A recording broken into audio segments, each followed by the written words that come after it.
औज़ बिल्लाहि मिनश शैतानिर रजीम बिस्मिल्लाहिर रहमानिर रहीम।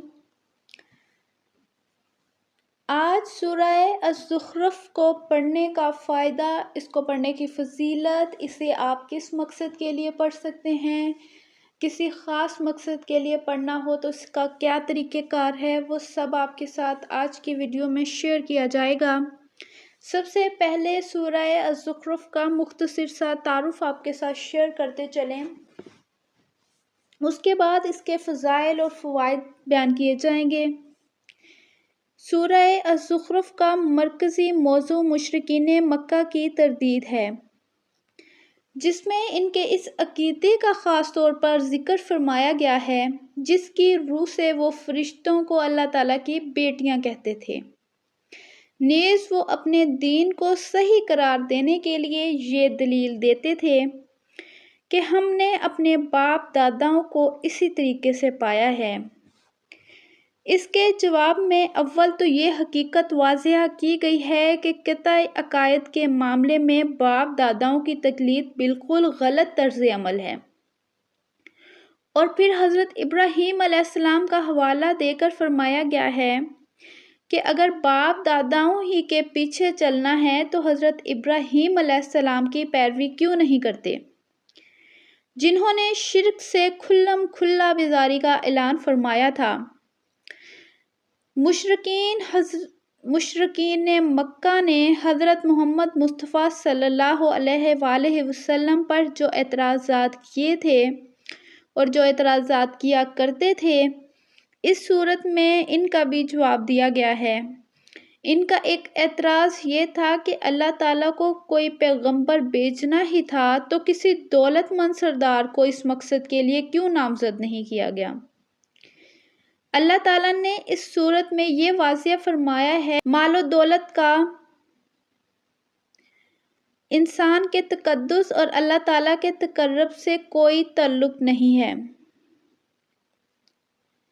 यानी दुनियावी मालो दौलत का इंसान के तकद्दुस और अल्लाह ताला के तकर्रुब से कोई ताल्लुक़ नहीं है।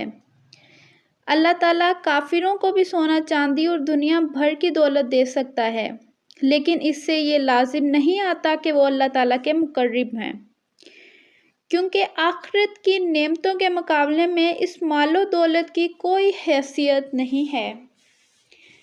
इस सूरत ने यह भी वाज़ेह फरमाया है कि दुनिया में अल्लाह ताला माशी वसाइल की तकसीम अपनी हिकमत के मुताबिक एक ख़ास अंदाज़े से फरमाते हैं। एक ख़ास अंदाज के मुताबिक वसाइल की तकसीम फरमाते हैं, जिसके लिए एक मुस्तहकम निज़ाम बनाया गया है।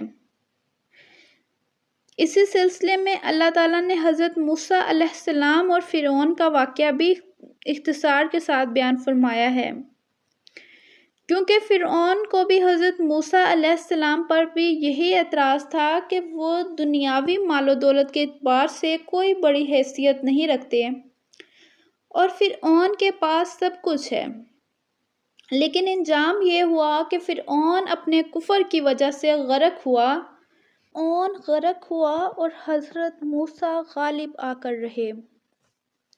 नीज़ इस सूरत में हज़रत ईसा अलैहिस्सलाम का भी मुख्तसर ज़िक्र फरमाकर इनकी सही हैसियत वाज़ेह फरमाई गई है।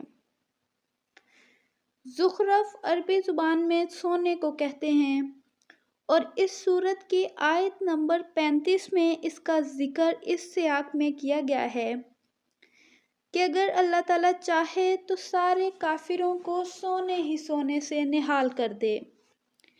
इस वजह से इस सूरत का नाम ज़ुख़्रुफ़ है। ये तो था सूरह अज़-ज़ुख़्रुफ़ का मुख्तसर सा तारुफ़, और अब इसके फ़वाइद आपके साथ शेयर करते चलें। इसको किसी ख़ास मुहिम के लिए पढ़ना बहुत ही मुफीद है। अगर किसी को कोई ख़ास मुहिम हो तो सूरह अज़-ज़ुख़्रुफ़ को 3 मरतबा पढ़े और फिर अल्लाह ताला से दुआ करे। फुल तवज्जो के साथ पहले पढ़ना है, जिस मकसद के लिए भी पढ़ना है उस मकसद को ज़हन में रखना है, और फिर अल्लाह ताला से दुआ करनी है تو اللہ تعالیٰ غیب سے پڑھنے والے کے دل کی حاجتیں پوری فرما دے گا۔ اس کی جو بھی مشکل ہوئی اس کی مشکل حل ہو جائے گی۔ اس کا جو بھی کام ہوا، جس مقصد کے لیے اس نے سورت پڑھی تھی، اس کا وہ کام پورا ہوگا، کامیابی ہوگی۔ یعنی کہ سورہ الزخرف کو کسی سخت مہم، یعنی کہ جو کوئی بہت ہی مشکل کام ہو، اس کے لیے پڑھنے سے وہ کام پورا ہو جاتا ہے۔ اور اس سورت کو دوسرا آپ کھانسی کے لیے بھی پڑھ سکتے ہیں۔ کھانسی کے لیے آپ نے اس طرح کرنا ہے کہ بارش کے پانی سے دھو کر کھانسی کے مریض کو پانی پلانا ہے، تو اس سے بہت فائدہ ملے گا۔ یعنی کہ اس سورت کو لکھ کر بارش کے پانی سے دھو کر پلانے سے کھانسی والے کے لیے بہت نافع ہے یہ عمل۔ چھوٹی سی ریکویسٹ ہے کہ میری کاوش پسند آئی ہو تو ویڈیو کو لائک کر کے چینل ضرور سبسکرائب کر دیجیے گا۔ جزاک اللہ۔